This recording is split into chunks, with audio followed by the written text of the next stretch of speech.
오늘의 주요 뉴스입니다. 코로나19 신규 환자가 전날보다 4천여 명 줄어서 16만 명대를 기록했습니다. 위중증 환자는 연일 증가해 한 달여 만에 600명대로 올라섰고 하루 사망자도 다시 90명대로 늘었습니다. 김부겸 국무총리는 다음 달 중순이 오미크론 변이 확산의 정점이 될 것으로 본다며 하루 확진자가 25만 명에 달할 것으로 전망했습니다. 다만 다른 나라에 비해서 우리의 위중증 환자 수나 사망자 수 등 핵심 방역 지표는 안정된 모습을 보이고 있다고 말했습니다. 오미크론 변이의 확산으로 재택치료를 받는 환자가 하루 사이 6만여 명 늘어 65만 명을 넘었습니다. 확진자 수 증가 영향으로 위중증 환자도 크게 늘면서 전국의 중환자 병상 가동률은 40%대로 진입했습니다.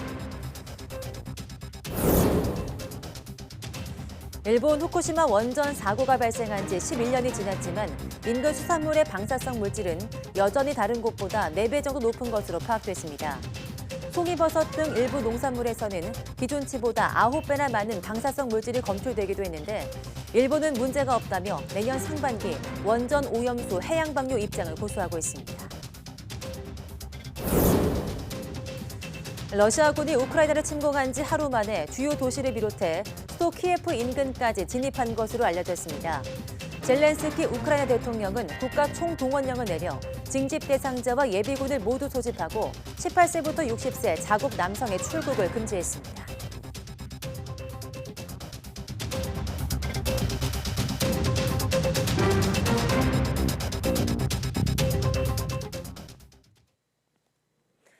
네, 여러분 안녕하십니까? 2월 25일 사이언스 투데이입니다. 코로나19 신규 환자가 16만 명대를 이어가면서 피해 규모도 커지고 있습니다. 오늘 0시 기준 확진자는 16만 5,890명으로 전날보다 4천여 명 줄었습니다. 지역 발생은 16만 5,749명으로 수도권 비중이 58.2%, 비수도권은 41.8%를 차지했습니다. 유행 확산의 피해도 잇따르고 있습니다. 위중증 환자는 하루 새 74명 추가돼 현재 655명으로 급증했습니다. 숨진 환자도 94명 늘어 누적 사망자는 7,783명에 달합니다. 네, 오미크론 변이 대유행으로 재택치료를 받는 환자가 하루 사이 6만여 명 급증해 65만 명을 넘겼습니다. 오늘 0시 기준 재택치료 대상자는 65만 181명으로 하루 사이 6만 2,483명 늘었습니다. 이 가운데 하루 2번씩 모니터링을 하는 집중관리군은 9만 2,751명입니다. 전체 확진자 수가 폭증하면서 위중증 환자도 늘면서 병상 가동률도 꾸준히 증가하고 있습니다.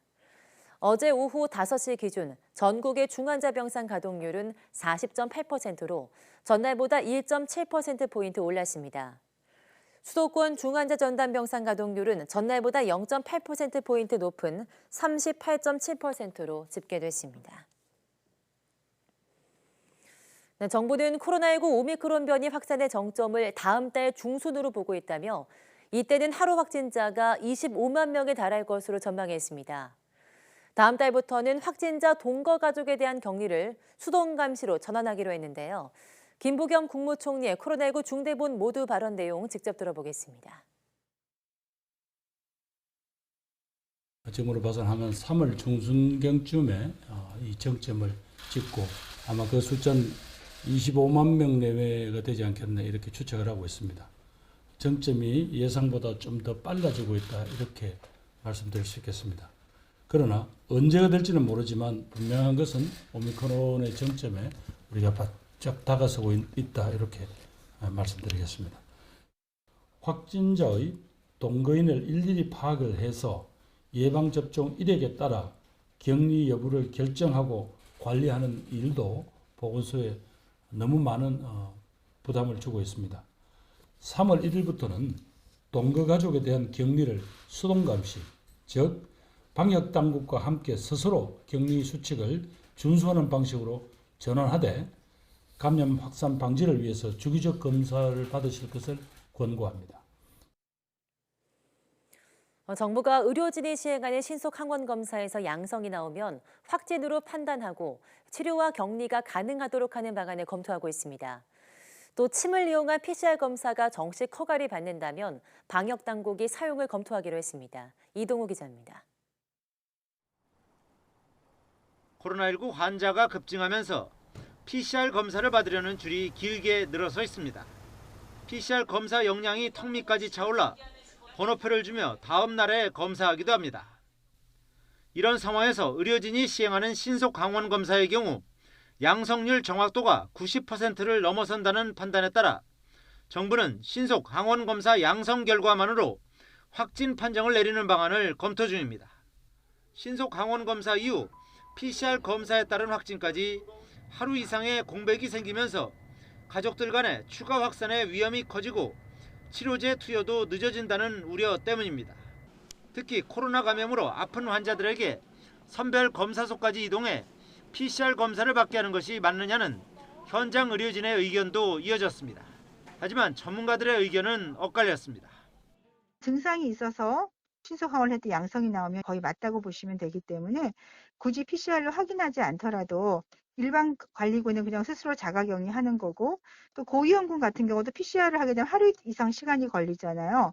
그 경우에는 그냥 바로 치료제를 처방할 수 있게 하는 것이 약 24% 정도의 위양성률이 있기 때문에 팍스로비드를 처방할 경우 감염이 되지 않았는데 즉 다른 감염증인데 팍스로비드를 처방하는 그런 낭비가 있을 수가 있어요. 좀 더 좀 검토해 볼 필요가 있다고 생각합니다. 이런 가운데 방역 당국은 콧속이 아닌 목구멍 근처에서 검체를 채취하는 타액 PCR 검사가 정식 허가를 받는다면 사용을 검토하기로 했습니다. 타액 검사 PCR은 지금 식약처에서 정식 허가를 받은 제품이 없는 상황입니다. 식약처에서 정식 허가 받은 제품이 있는 경우라면은 당연히 이 부분을 사용할 수 있을 것으로 보고요. 현행 PCR 검사나 전문가용 신속 항원 검사는 콧속 깊숙이 면봉을 넣는 비인두도말 검체 채취 방식이라 통증이나 상처를 유발할 수 있어 특히 어린 학생들에게 공포심과 거부감을 주고 있습니다.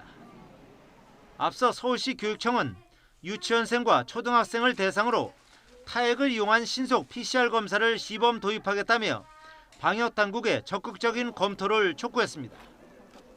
YTN 이동호입니다. 네, 방역 당국은 최근 코로나19 백신 전문가들이 고위험군과 함께 사는 5세에서 11세 소아의 예방접종을 권고한다는 의견을 전달했다고 밝혔습니다.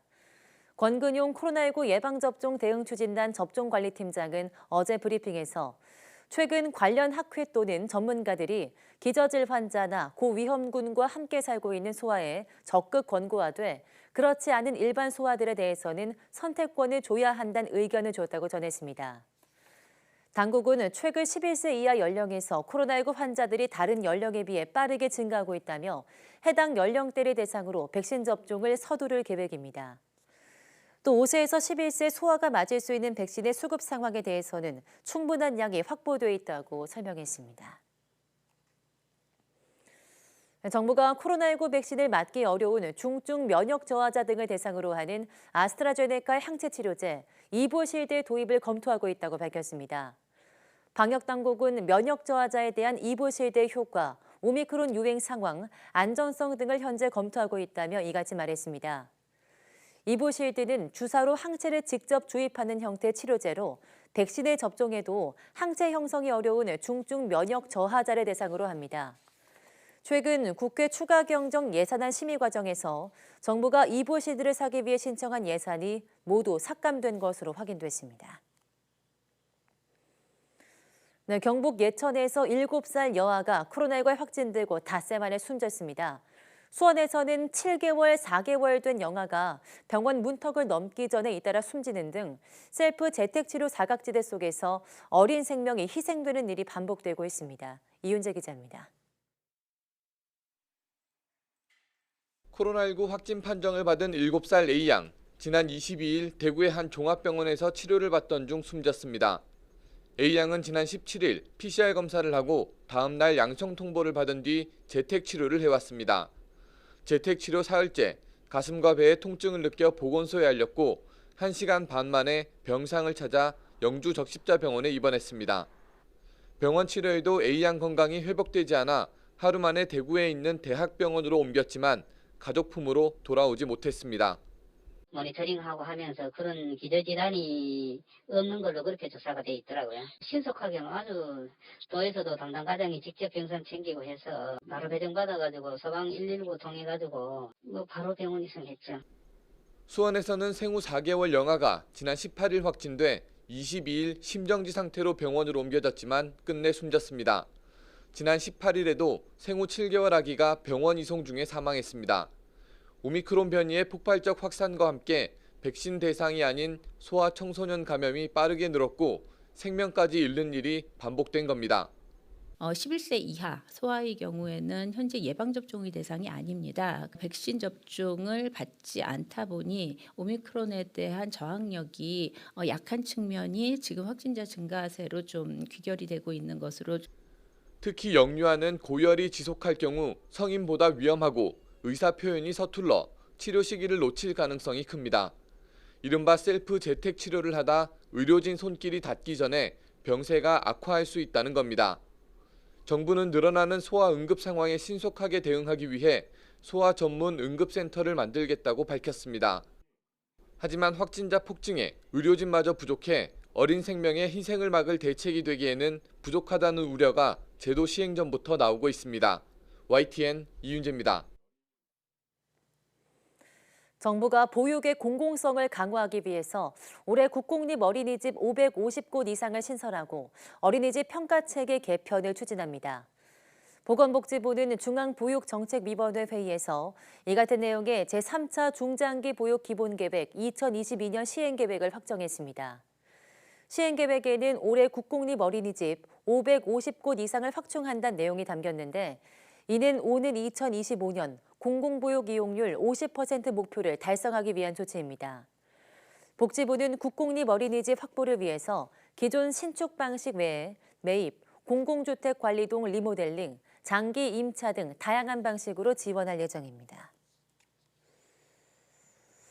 최근 하루 확진자가 폭증하면서 마스크 착용의 중요성이 더 커졌는데요.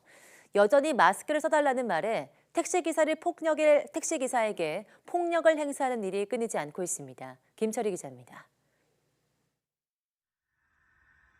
지난 14일 밤 수원시 장안동의 한 도로. 술에 취한 남성이 마스크를 벗은 채 택시 안으로 들어오려 시도합니다. 이를 본 택시기사가 남성에게 마스크 착용을 부탁하자 마스크 쓰고 타세요. 이후 끊임없이 욕설을 퍼붓습니다. 누가 먼저 욕을 하는 내리세요. 한참 이어지는 욕설에 차량 밖으로 택시 기사가 따라 내리자 기사를 차도 쪽으로 휙 밀치더니 마스크를 잡아 뜯어 길 위에 던져버립니다. 그러고도 분이 덜 풀렸는지 여러 차례 손찌검이 이어집니다. 폭행이 있었던 택시 승강장 옆 도로는 늦은 시간까지도 차량 통행이 많은 곳입니다. 자칫 2차 사고로까지 이어질 수 있었던 겁니다. 택시기사 몸에는 여전히 폭행의 흔적이 남아 있습니다. 마스크를 써달라는 정당한 요구를 했을 뿐인데 이런 모욕적인 일을 당한 이유를 아직 이해할 수 없습니다. 나도 당했지만 다른 사람도 당할 수도 있다. 많이 당하니까 이거는 경각심을 느껴야 되겠다. 전염이 됐을 경우에 하루에 태우는 손님이 최소 20명이에요. 현재 경찰은 남성을 폭행 혐의로 입건한 뒤 수사를 이어가고 있습니다. 마스크 써달라는 말에 택시에서 일어나는 폭력 사건은 하루 이틀의 문제가 아닙니다. 지난해 12월에는 중년 배우가 마스크를 써달라는 택시 기사에게 폭언을 퍼부어 논란이 됐습니다. 야, 네가 말을 좋게 하고. 지난해 5월 경기 오산시에서는 한 남성이 마스크를 써달라는 택시 기사와 다투다 출동한 경찰관까지 폭행했습니다. 전문가들은 택시에서의 폭력은 피해가 더 클 수 있는 만큼 처벌도 더 엄해야 한다고 지적합니다. 택시 기사들은 처한 상황이 가장 약한 그런 취약한 사람이기 때문에 피할 수 있는 장소나 공간적인 것도 있고 있지만 택시라는 그렇지 못하잖아요. 현행 도로교통법에 따라 운행 중인 자동차 운전자를 폭행하면 5년 이하의 징역 또는 2천만 원 이하의 벌금을 내야 합니다. 만약 마스크까지 착용하지 않았다면 감염병 예방법 위반으로 10만 원의 과태료도 함께 물게 됩니다. YTN 김철입니다.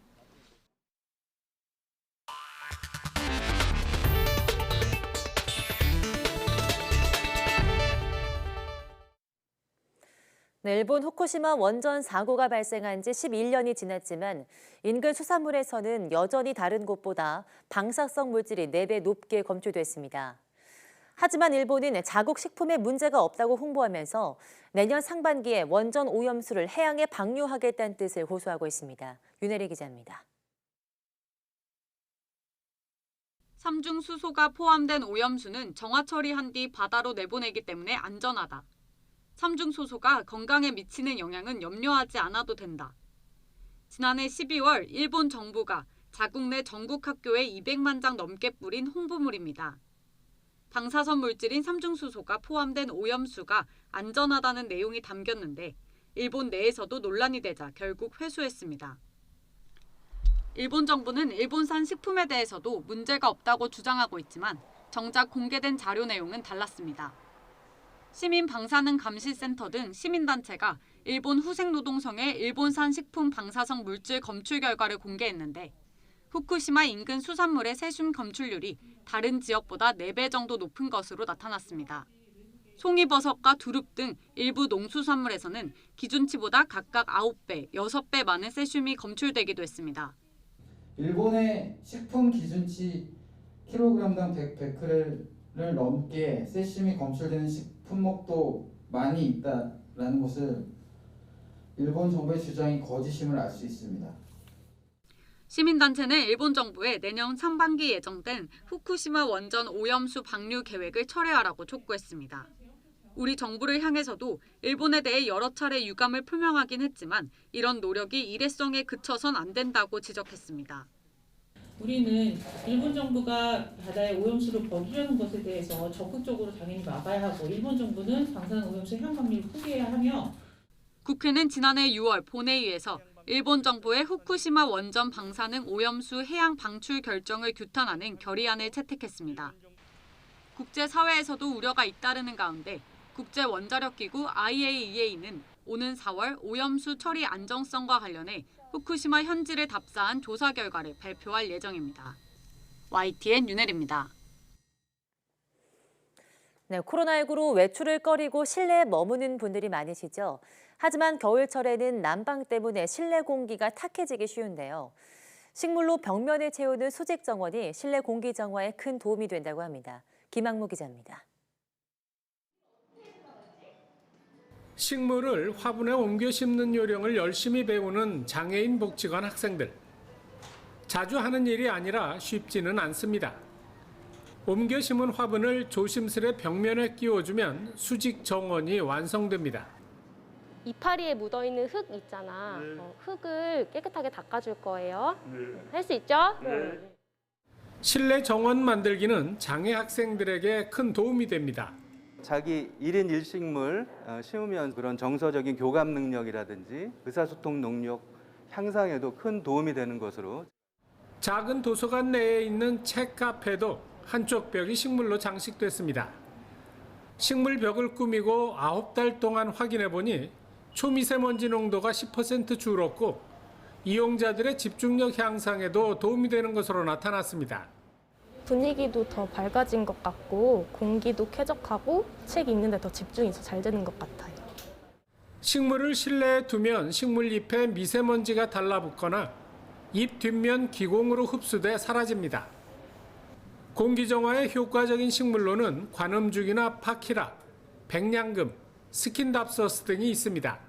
가정에서도 많이 도입을 하고 있지만 사람들이 많이 모이는 공공시설이나 다중이용시설에 좁은 면적에 식물을 많이 도입할 수 있는 수직정원 등을 설치하면 효과가 더 좋을 것 같습니다. 농촌진흥청은 지난해 전국 13개 시군에 설치한 맞춤형 수직정원을 올해는 15개 시군에 다중이용시설 등에 설치할 계획입니다. YTN 김학무입니다. 네, 우크라이나를 침공한 러시아군이 하루 만에 우크라이나의 수도 키예프 인근으로 진입한 것으로 전해졌습니다. 우크라이나는 서방 세계 지원을 호소하면서 키예프 시내 병력을 배치하고 러시아군의 진입에 대비하고 있습니다. 보도에 이상순 기자입니다. 현지 시각 24일 우크라이나의 수도 키예프 인근에서 폭발음과 함께 화염이 솟구칩니다. 러시아군의 침공 개시 몇 시간 만입니다. 추이브 지역에도 폭탄이 떨어져 피해가 속출했습니다. 파죽지세입니다. Всего в результате ударов российских вооруженных сил выведено из строя 83 наземных объекта военной инфраструктуры Украины.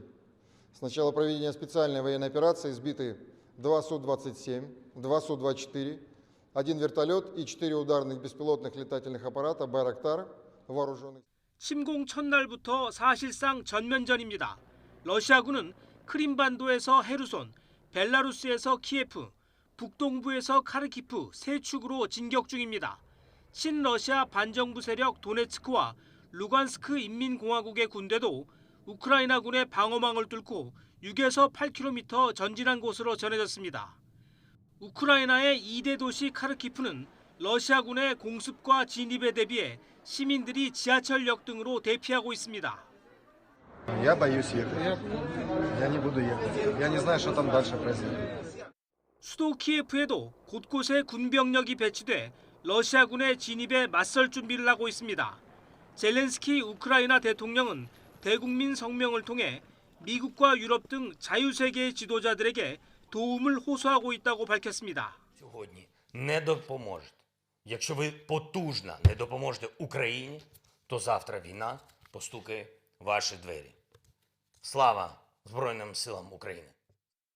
하지만 푸틴 러시아 대통령은 젤렌스키 정권을 극우 민족주의, 신나치주의 정권이라고 비난해왔습니다. 러시아는 우크라이나를 점령할 의사가 없다고 하고 있지만 이번 침공을 통해 현 정부를 전복하고 군사력도 무력화한다는 목표를 달성하려 할 것으로 전망되고 있습니다. YTN 이상순입니다. 네, 우크라이나 수도 키예프까지 공격한 푸틴 러시아 대통령은 이번 군사작전이 불가피한 것이라며 무력 침공을 정당화했습니다.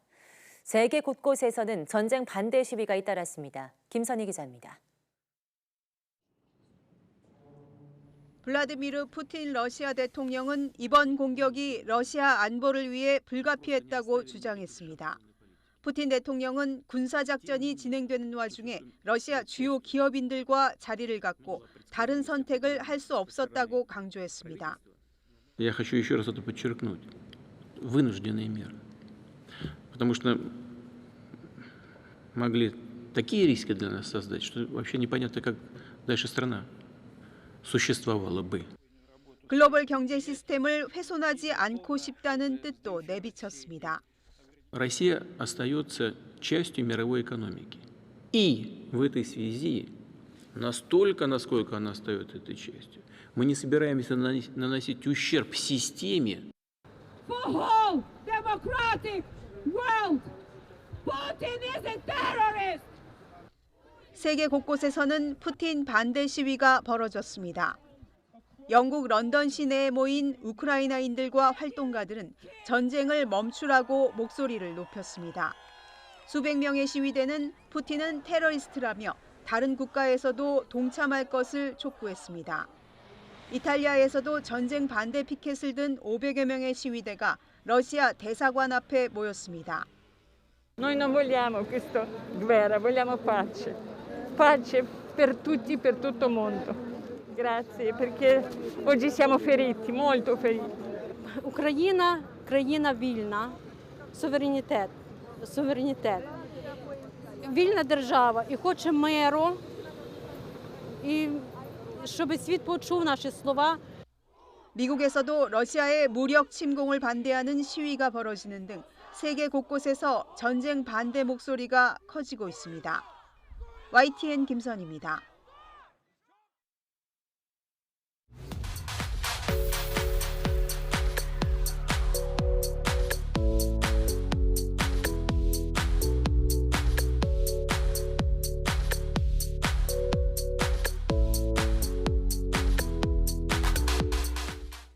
네, 건조한 날씨가 계속되는 상황에 오늘과 내일 영동 지방에 강한 바람까지 예고되어 있습니다.